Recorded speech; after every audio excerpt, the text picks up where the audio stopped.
Hai, gue Faisal Gofur, founders dari Avicenna Co-working Space yang merupakan co-working space pertama di Jawa Barat. Avicenna Co-working Space merupakan brand yang bergerak di coffee industry, khususnya penyewaan tempat dan fasilitas roastery. So, selamat datang di Avi Channel. Di segmen Dose of Inspiration and Tips ini, kita akan ngebahas seputar soal kopi, perjalanan hidup, dan tentunya hal-hal lain yang berkaitan dengan bisnis. Gua Faisal. Once again, welcome to Do It.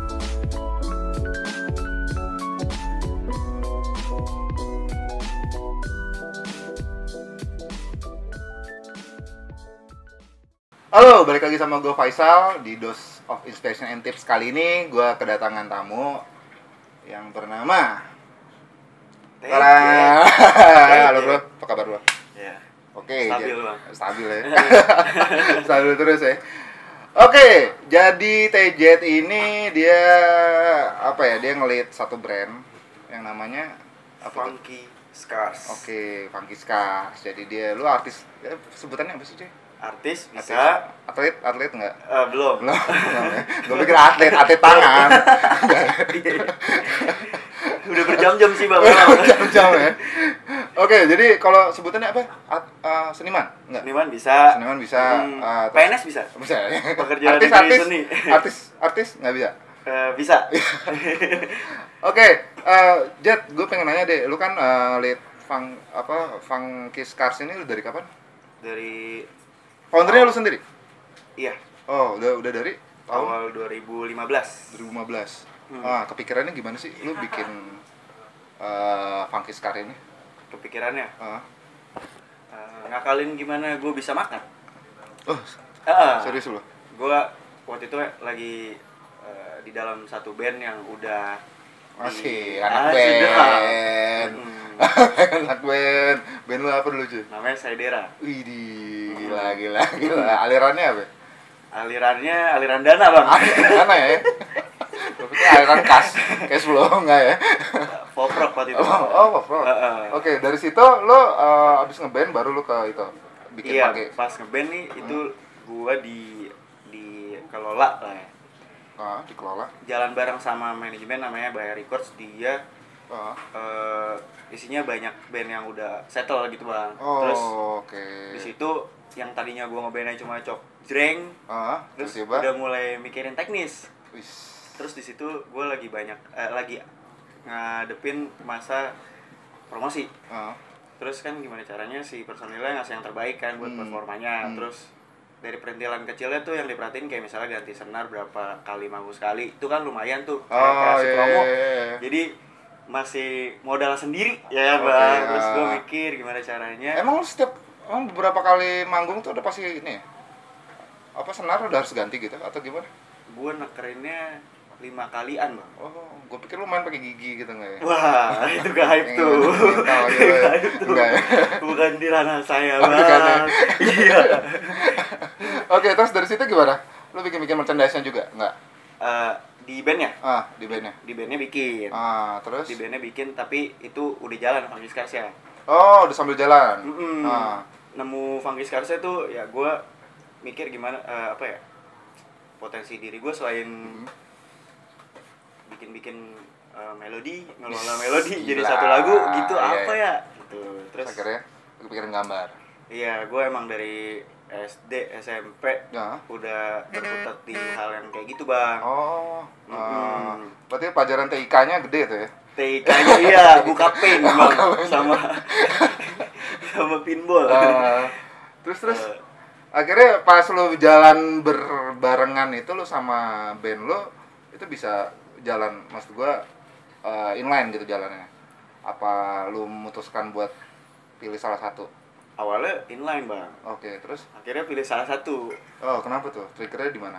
Triggernya nggak tahu ya, kalau misalnya di Funky Scars gue ngerasa kalau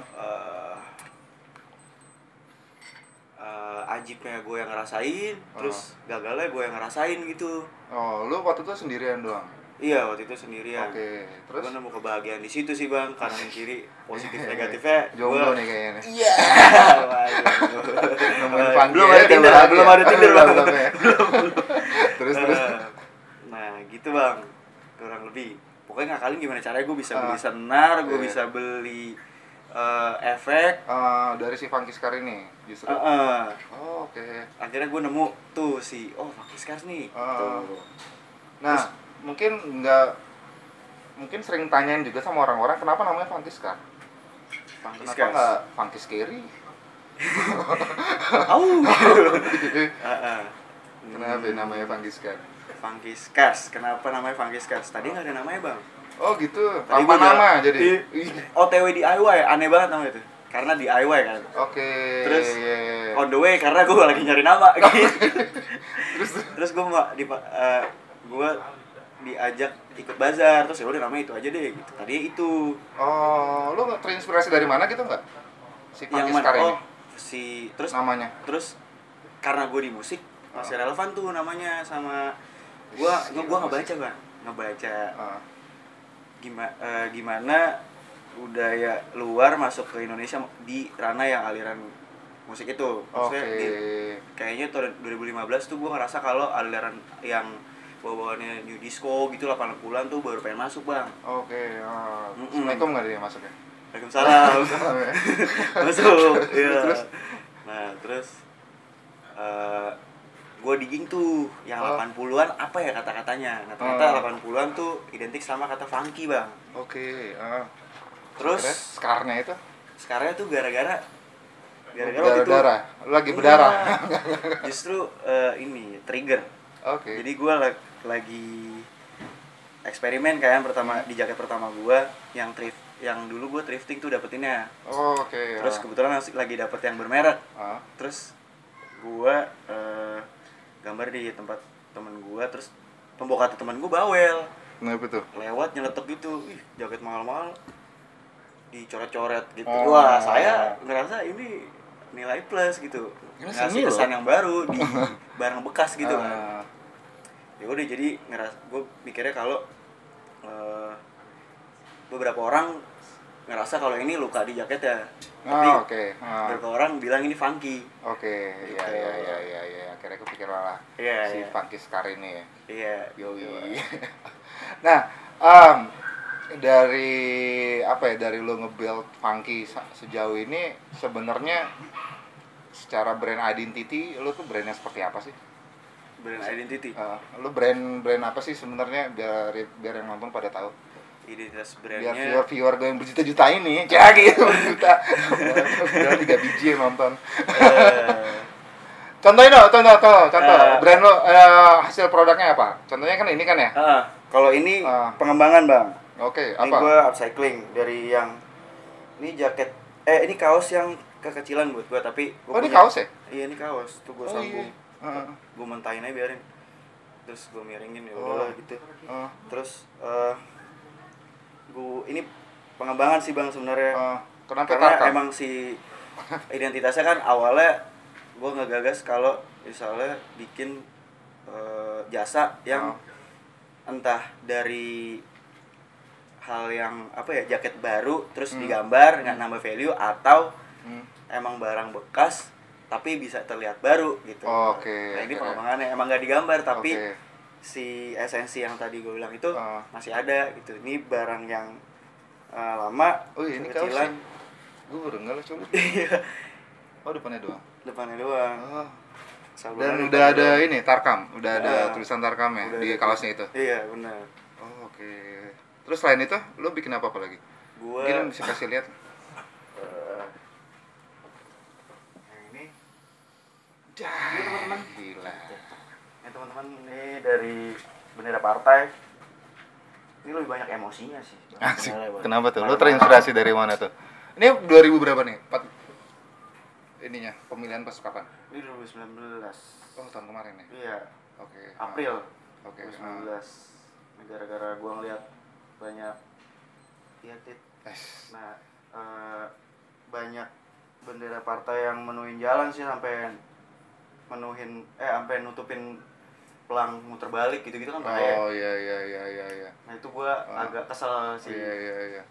Terus ya udah gua ini cuma satu bendera apa banyak sih sebenarnya? Gua mikirnya cuma pandong ya? Biar gua enggak dibilang, "Oh, kamu dari ini ya." Gitu.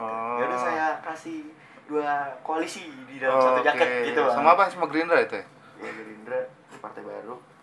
Oke, itu partai apa tuh? Garuda. Ini ada PDI tapi PDI itu kalau misalnya dibuka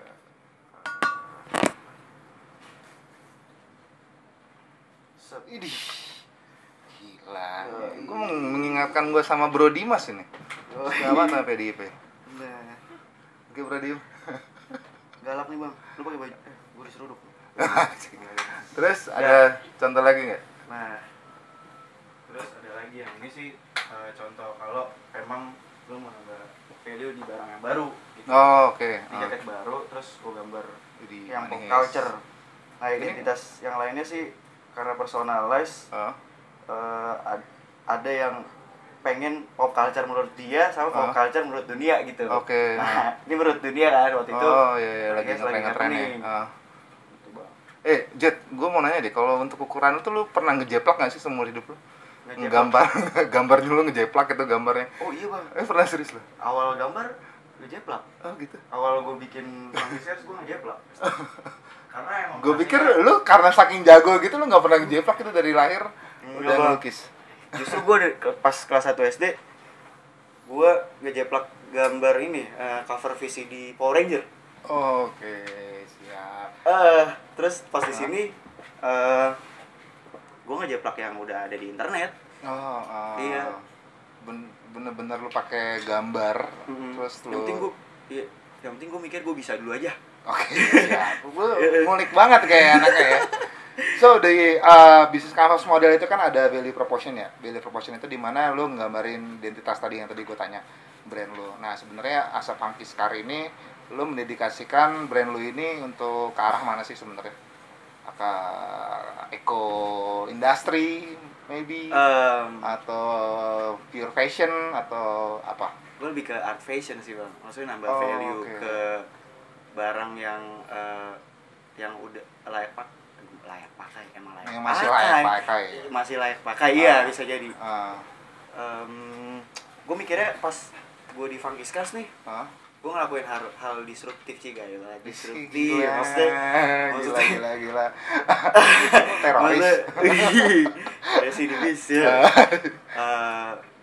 Gue pengen gue pengen gue bisa mewujudkan apa yang customer pengen ungkapkan gitu. Lewat visual gue terjemahin kan. Terus ternyata di situ gue mikir kalau wah ternyata ini bisa jadi kanvas berjalan gitu, bisa jadi karya yang berjalan gitu kalau di media di jaket atau satunya pakaian gitu Bang. Jadi gue rasa itu value propositionnya sih. Nah tadi kan lu singgung soal si market ya, customer lu ya. Nah di market segmen lu tuh sebenarnya lebih ke arah mana sih? Segmentasinya? Segmentasi marketnya, customernya. Orang-orang yang mungkin sebelum lu bikin brand itu lu berpikir segmen gua BA atau BC atau seperti apa atau mass product atau segmented atau niche dan lain-lain. Nah, lu tuh lebih yang sebelumnya lu bikin funky nih ekspektasi lu ke market apa, pas lu udah happen kayak gini marketnya jadi seperti apa? Gue ngerasa sih B plus ke A sih Bang. Oke. Tapi gue pernah punya customer yang dia rela nabung Bang. Serius? Jadi masuk itu apa Bang? Maaf nih, kita cuma DKV doang. Diajarin sih. Sebenarnya lebih ke arah ini sih kalau untuk yang market itu kan dia mau dia nabung atau apa, dia lu lihat nih misalkan kayak dia dari umurnya berapa atau dia kelahiran tahun berapa atau tipikal dia tuh genrenya itu sukanya apa dan lain-lain lah. Nah, dia tipikal yang seperti apa nih? Apakah dia bener-bener yang suka yang produk-produk, karena kan kalau gue lihat ya, kalau gue pribadi ngelihatnya lu bener-bener kayak niche banget gitu. Jadi kayak sebenarnya nggak niche juga sih, karena emang beberapa campaign dari luar itu ya dari 2002 2003 lah, itu kan udah muncul dan berkembang eco industry. Nah, thrifting ini kan udah bagian dari dia kan. Nah, menurut gue 2003 tuh Bang. Bahkan kalau gue ngobrol sama orang ada yang ngomong itu 97 ya sebenarnya udah mulai. Iya. Cuman gue tahu ya 2002 2003 hype-nya itu zaman Obama, semuanya eco industry benar-benar naik. Hospital itu udah apa? Dunia kesehatan juga naik dan lain-lain lah. Nah, kalau yang lu lihat, makanya maksud gue orang-orang yang kalau lu itu apakah orang-orang yang udah berumur kah? Atau sama mungkin generasi-generasi sekarang kah? Atau gimana? Yang gue lihat dari fitur sosial media nih, dia itu range-nya yang paling gede sih sekolah sampai fresh graduate sih bang. Oh iya. Terus karena ini kan personalized, terus dia benar make it personal lah ya. Itu mungkin ini bang, itu mungkin fase umur dimana dia nyari jati diri gitu. Mungkin ini media meyakinkan dirinya gitu nggak sih, gue tuh ini gitu. Gitu. Untuk lu nyampai ke customer segmen lu itu di Canvas Mode itu ada namanya customer relation. Nah, gimana caranya lu buat media dan gimana caranya lu handle si customer lu? Gue waktu itu dikelilingi sama lingkungan yang asik, benar keliling nih. Itu persembahan lu. Gak naik sepeda, tapi beli kuota aja. Nah, jadi teman-teman gue tuh jadi fotografer street gitu bang. Oh, oke. Gini-gini deh kayaknya. Terus gue pikir fotografer jalan, enggak? Iya, motoin jalan. Emang street bang. Iya jalan. Dia fotografer street. Nah, terus dia selain foto model dia kerjasama sama brand. Oke. Terus gue juga di situ bonus tuh ngelihat kalau brand itu nggak cuma foto di studio. Oke. Tapi di jalanan juga. Terus, nah mereka ini yang ngeyakinin gue kalau mereka tuh foto bareng bibit selebgram lah ibaratnya dulu. Asik, bibit dong. Iya bang. Belum sampai tunas tuh ya deh, baru bibit. Kali. Iya. Terus. Nah terus konteksnya ke mereka tuh kolaborasi mereka tuh di hire sama brand-brand, terus brand-brandnya ini waktu itu baru kelihatan kayak endorse satu selebgram buat bantu posting si brand itu. Oke. Nah, terus gue ngerasa kalau ini lukisan nih promosi seleb, gue nggak tahu lah, maksudnya gue bukan seni murni, gue nggak belajar di sana waktu itu. Gue di kafe, gue ya kalau nggak freelance tapi ngikut orang gitu kan, bikin desain gitu sesuai klien. Nah gue ngulik tuh gimana caranya dengan identitas gue yang desain, tapi gue ada di ranah si fine art ini, lukisan gitu kan.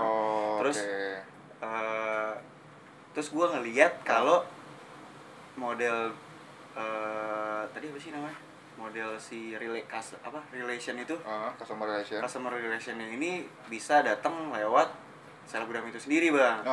Jadi itu modelnya si endorsement. Iya, modelnya si clothing line ini.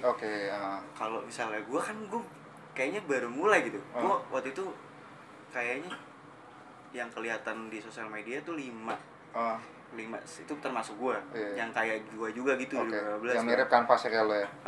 Terus ada beberapa yang ngelakuin hal itu yang nggak tahu sih mereka itu endorsement apa emang inner circle aja yang tapi kebetulan dia punya exposure gitu.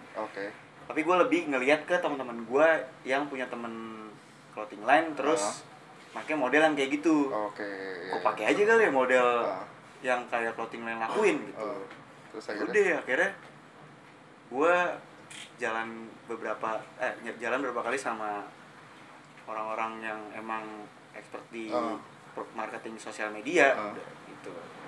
Jadi lu benar-benar pure pendekatan lu sama customer tuh lebih ke arah sih endorsement. Oke, dengan media channelnya berarti sosial medianya Instagram. Oke, Facebook nggak main? Facebook nggak. Twitter, IG, maksudnya baru-baru Twitter, sekarang YouTube, sih kalau lain. Twitter. Oke. Nah, lu ngelihat kalau misalkan market lu itu bisa di-grab nggak sih kalau misalkan kayak dari Facebook atau dari Twitter atau dari YouTube mungkin? Kalau dari YouTube dulu kali bang ya. Kalau YouTube kayaknya gue belum dapet ilham nih bang. Asik. Maksudnya, iya. Emang maksudnya mana gini. ilham? Kalau YouTube, kalau dapet ilhamnya. kayak persona si orang di balik itu gitu bang. Dan gue lagi merancang sesuatu lah sebenarnya sih bang. Gila. Lagi bikin si sesuatu. punya banyak rahasia, ya. Gokil. Kali, nah jadi kayaknya gimana caranya gue tipikal yang emang pengennya tendangan awal tuh beda gitu bang. Tendangan corner. Gue nggak mau kelihatan Panenka, modified banget nih gitu. Kelihatan dia memodifikasi tapi kelihatan sama orang itu modifikasi dari mana. Oke. Gue kalian kayak gitu, jadi kayak benar-benar harus nyebrang banget. Terus gue kick on. Oke. Gitu. Nah, sebenarnya udah banyak gagasan yang ada di kepala gue sama notes HP nih. Tapi kata Pak Suryo, kita kerjain dulu yang di depan mata. Gitu. Pak Suryo ada deh, oke. Dia terbuat dari songgok daging ya, songgok daging. Jagung bakar. Gurih. Terus kalau untuk Facebook gimana? Kalau Facebook, gue jalan aja sih bang sebenarnya. Tapi gue ngelihat kayak model marketing konvensional kayak bagus gitu. Yang ini sih maksudnya yang siap jual gitu bang. Di Facebook oke gitu. Oke. Ya mungkin karena emang gue nggak ngeluangin waktu gue buat new tab terus gue buka Facebook terus standby gitu buat cari customer di sana terus ada ngejawab pertanyaan dari sana gitu gue. Oke. Jadi ya udah gitu. Belum concern ke sana. Nah, kita sebenarnya kalau di step berikutnya itu ada namanya revenue stream. Cuma kan gue nggak akan ngomong lah ya, gue nggak nanya lah ya soal gimana cara lo dapetin uangnya. Cuman di sisi kanan kanvas ini yang gue pengen nanyain itu kan Blue Ocean ya. Apa yang buat lo yakin dan percaya lo bisa tetap on track di jalan lo gitu? Apa yang lo yakin, yang lo yakinin bisa kesana? Gue yakin kalau nggak tahu waktu itu gue nih balik lagi ke refleksi di tempat kerja gue yang kemarin tuh gue ngeband di apa namanya manajemen artis yang artis doang. ngawang deh.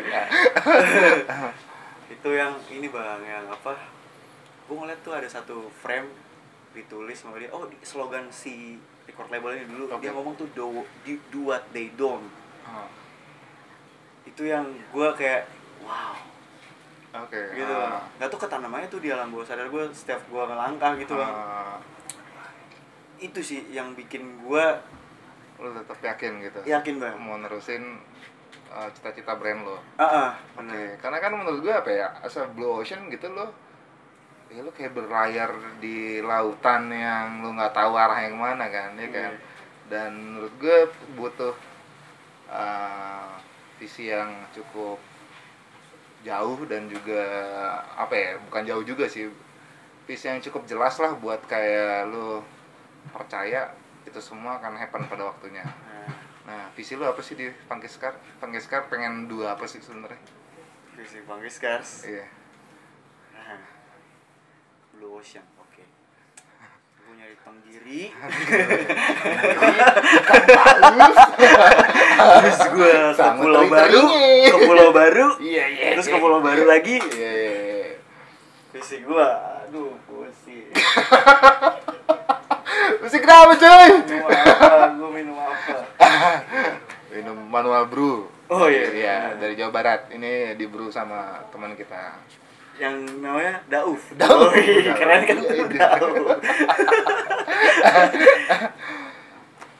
Dauf. Ini kalau friend boleh gak sih? Enggak lah.